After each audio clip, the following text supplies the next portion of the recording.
Shalom, selamat pagi Bapak Ibu Saudara sekalian. Selamat kita berjumpa kembali dalam acara Renungan SOS. Puji Tuhan, mengawali renungan kita satu di dalam doa. Bapa di surga, Bapa yang kami sembah dalam nama Yesus, terima kasih Tuhan. Kami mengucap syukur kalau pagi yang indah ini kembali kami boleh ada di hadirat-Mu. Bapak, terima kasih buat anugerah-Mu yang kami alami di sepanjang ketiduran kami pada malam hari ini. Bapak, kami mengucap syukur kami sudah boleh menikmati ketiduran yang nyenyak. Engkau menjaga kami bagaikan menjaga biji mata-Mu. Terlebih Tuhan, Engkau sudah bangunkan kami di pagi yang indah ini dengan keadaan roh, jiwa, dan tubuh yang diberkati oleh Tuhan. Terima kasih Bapak. Sebentar lagi kami akan mengadakan renungan. Untuk itu sebelum kami melakukannya, kami mohon Roh Kudus menolong kami, biar kami Tuhan mampu menangkap setiap pesan-pesan Tuhan melalui renungan yang kami ingin sampaikan pada pagi yang indah ini. Terima kasih Bapak, terima kasih. Di dalam berkat nama Yesus Tuhan dan Raja kami sudah berdoa dan mengucap syukur kepadamu. Haleluya, haleluya, amin. Puji Tuhan Bapak Ibu Saudara sekalian, kita masih berada pada topik yang sama atau judul yang sama, yaitu karakteristik orang-orang yang disertai Tuhan. Nah, pagi yang indah ini kita akan meneruskan. Kita sudah masuk pada bagian ke-21 ya. Bagian 21 ini nats pokok bacaan kita terambil dari kitab Kejadian pasal 43 ayat 1 sampai ayat yang ke-34 ya. Tapi tentu saya tidak akan membaca secara keseluruhan. Saya akan mengambil dari pasal ini beberapa ayat. Yang pertama, kita lihat di ayat yang ke 29. Perhatikan bunyi ayat ini. Kejadian 43 ayat yang ke-29, demikian bunyi firman Tuhan. Ketika Yusuf memandang kepada mereka, dilihatnyalah Benyamin, adiknya yang seibu dengan dia. Lalu katanya, "Inikah adikmu yang bungsu itu, yang telah kamu sebut-sebut kepadaku?" Lagi katanya, "Allah kiranya memberikan kasih karunia kepadamu, anakku." Ya. Saudaraku, pasal 43 dari kitab Kejadian ini merupakan atau tema yang diberikan redaktur Alkitab adalah kunjungan keluarga atau saudara-saudara Yusuf yang kedua ya ke Mesir. Ketika terjadi kelaparan yang merajalela, bukan hanya di Mesir, tetapi terjadi juga di daerah negara-negara tetangga atau kerajaan-kerajaan tetangga Mesir pada waktu itu, bahkan sampai ke Kanaan. Akhirnya, setelah kelaparan itu semakin hebat, ya, untuk kedua kalinya saudara-saudara Yusuf kembali ke Mesir. Mereka membeli gandum, ya, membeli bahan makanan dari Mesir. Nah, di ayat yang ke-29 tadi kita sudah baca ya. Pada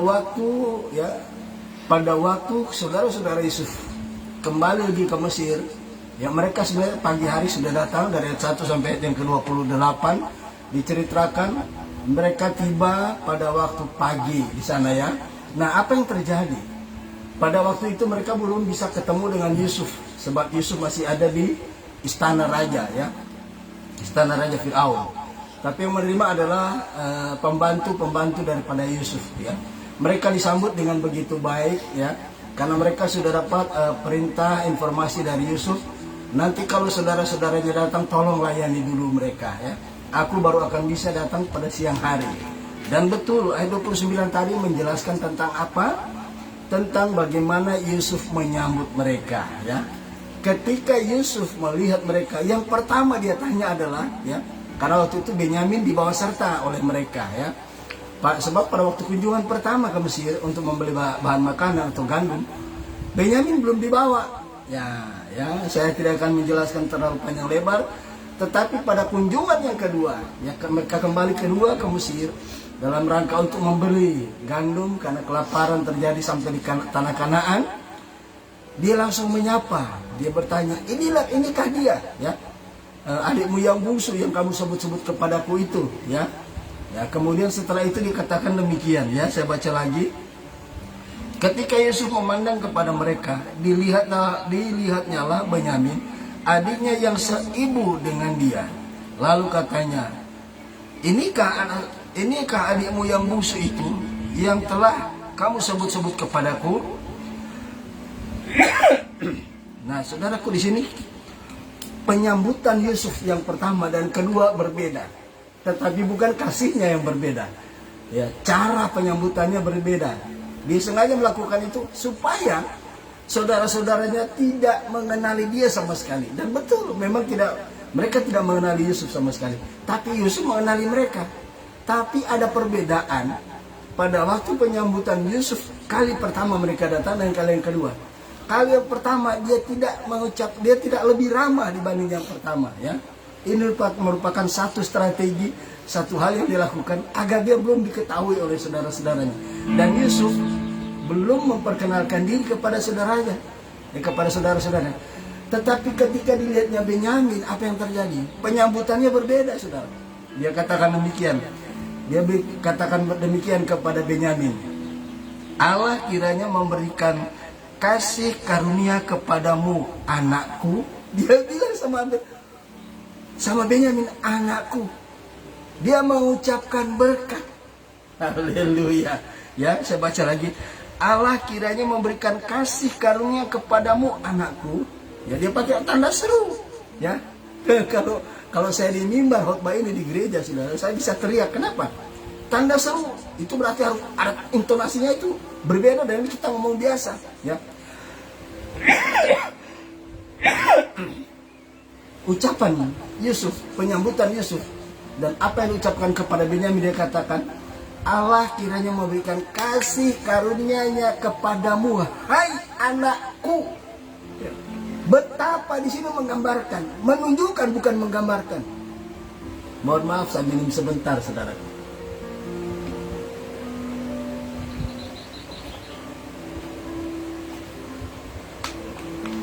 Di sini kita melihat sikap dari Yusuf yang mencerminkan hatinya. Ya. Allah kiranya memberikan kasih karunia kepadamu, anakku. Saudaraku, betapapun kita ada banyak masalah kesukaran yang kita hadapi dalam segala hal. Ingat, kalau kita sudah berhasil, kapanpun dan dimanapun itu, Yusuf waktu di rumah ayahnya, baik pun Yusuf sudah ada di Mesir, dia punya karakter tidak pernah berubah. Ya, dia punya karakter tidak pernah berubah. Di hatinya tidak ada rasa kebencian kepada saudara-saudaranya. Ya. Jadi saudaraku, dimanapun kita pergi dan berada, kita jangan lupa tentang, ya, kehidupan kita yang masa lalu. Dalam arti apa? Hidup kita tidak pernah berubah. Ya. Yusuf tidak berubah. Justru penyambutan yang kedua waktu mereka datang ke Mesir, dia memberkati khususnya, ya, kepada Benyamin. Tentu umumnya kepada semua saudara-saudaranya. Ya. Yang kedua dikatakan di ayat yang ke 32 sampai 34, saya akan bacakan. Di ayat 30 dulu, tadi ada 29. Lalu segeralah Yusuf pergi dari situ, sebab hatinya sangat terharu merindukan adiknya itu. Hati Yusuf tidak ada kebencian. Karakteristik Yusuf yang indah, yang baik. Walaupun dia mengalami penderitaan selama 13 tahun, hatinya tetap sama. Sebagaimana ketika dia masih di rumah ayahnya, dia mengasihi saudara-saudaranya. Begitu juga ketika dia ada di Mesir. Saudaraku, dia mengalami penderitaan selama 13 tahun. Tidak ada keluarga. Dia melupakan semuanya itu. Tetapi ketika mereka dikenali, hatinya mengeluarkan berkat. Menyambut mereka dengan berkat. Kita pun demikian. Apapun yang kita hadapi, jangan sampai berubah karakter kita. dan kita masih mampu memberkati orang lain. Haleluya. Ya, kemudian kita lihat, ya, dikatakan hatinya sangat terharu karena merindukan adiknya, ya, merindukan mereka. Ayat yang ke-32 sampai 34, demikian bunyi firman Tuhan. Lalu dihidangkanlah makanan bagi Yusuf tersendiri, bagi saudara-saudaranya tersendiri, dan bagi orang Mesir yang bersama-sama makan dengan mereka itu pun tersendiri. Sebab orang Mesir tidak boleh makan bersama-sama dengan orang Ibrani, karena hal itu suatu kekejian bagi orang Mesir. Ayat 33, saudara-saudaranya itu duduk di depan Yusuf dari ujung sampai yang bungsu, ya, dari sulung sampai yang bungsu, sehingga mereka berpandang-pandangan dengan heran. Ayat 34, lalu disajikanlah kepada mereka hidangan dari meja Yusuf, tetapi yang diterima Benyamin adalah 5 kali lebih banyak daripada setiap orang yang lain. Lalu minumlah mereka dan bersukaria bersama-sama dengan dia. Saudaraku, ternyata Yusuf merindukan bukan hanya, ya, ketemu dengan saudara-saudaranya. Dia ingin mengeluarkan, ya, apa yang selama ini tidak bisa keluar dari hidupnya. Apa itu? Dia ingin menikmati kembali kehidupan yang rukun bersama saudara-saudaranya. Ketika Yusuf masih ada di keluarga mereka dibenci, tapi Yusuf tidak membenci mereka, ya. Hati Yusuf penuh dengan kasih, ya. Karena hatinya penuh dengan kasih, yang pertama dia mengucapkan berkat kepada Benyamin. Yang kedua, dia hidangkan makanan mereka, ya. Artinya kekeluargaan, suasana kekeluargaan, kerukunannya itu harus diciptakan kembali. Bagaimana dengan kita? Apa karena masalah persoalan kita melupakan saudara-saudara kita, orang lain yang kita kasihi, ya? Mari kita tetap kasih mereka. Makanya ada lagu Pantai Costa tempo dulu, lagu itu lagu lama, saudara. Lagu itu berkata apa? Rukun cinta satu sama lain, itulah maunya Tuhan. Rendah hati secara bersama, itulah maunya Tuhan. Tunjukkan, saksikan, Tuhan minta buktinya. Tunjukkan, saksikan, Tuhan minta buktinya. Haleluya. Saudara terkasih, ketika kita masih belum berhasil, dan sampai kita sudah berhasil, jangan lupa karakter harus tetap dijaga. Jaga kerukunan persaudaraan. Apapun persoalannya, itu akan menghilangkan segala yang kita alami, dan kita menjadi berkat dimanapun kita pergi dan berada. Puji Tuhan, saya percaya, ya, kehidupan kita di hari-hari ini semakin banyak masalah yang kita hadapi, tapi ingat, persekutuan dalam kekeluargaan, persekutuan dengan persaudaraan yang lain harus tetap dijaga. Amin, saudaraku. Sebab rukun cinta satu sama lain itulah maunya Tuhan, ya. Puji Tuhan. Saudaraku, sebagai ayat yang penutup, tidak perlu saudara buka di 1 Yohanes 3 ayat 18, di sana dikatakan, hai anak-anakku, marilah kita mengasihi bukan hanya dengan perkataan, tetapi lakukan itu di dalam perbuatan dan kebenaran. Lagu tadi berkata apa? Rukun cinta satu sama lain, itulah maunya Tuhan. Puji nama Tuhan. Kita akhiri di sini. Besok hari Senin kita akan lanjutkan kembali pada bagian yang ke-22. Puji Tuhan, kita satu di dalam doa.